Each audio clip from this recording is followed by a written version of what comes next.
హోంమంత్రిగా పనిచేసిన అక్క మీదకి గింతంత పోలీసు వాళ్ళు ఎగిరిపోయి రెచ్చిపోయి మాట్లాడుతూ ఉన్నాడు.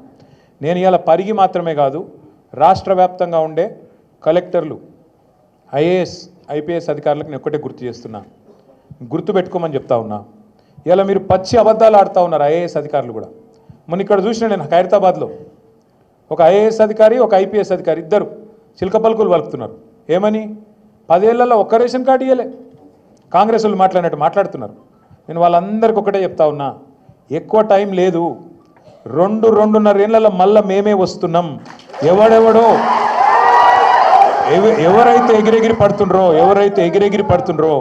ఎవరైతే అతి చేస్తుండ్రో, ఎవరైతే రేవంత్ రెడ్డి కంటే ఎక్స్ట్రాలు చేస్తున్నారో వాళ్ళందరికీ నేను ఒకటే మాట చెప్తున్నా. నేను ఇదివరకు కూడా చెప్పినా, మళ్ళీ కూడా చెప్తున్నా, బరాబర్ ప్రతి పేరు రాసి పెట్టుకుంటాం, ప్రతి ఒక్కరి మాటలు యాది పెట్టుకుంటాం. ఇదివరకు లెక్క మాత్రం ఈసారి ఉండదు. అన్ని లెక్కలు హిసాబ్ కితాబ్ సెటిల్ చేసే బాధ్యత నాది. సురేంద్ర ఒక మాట అన్నాడు.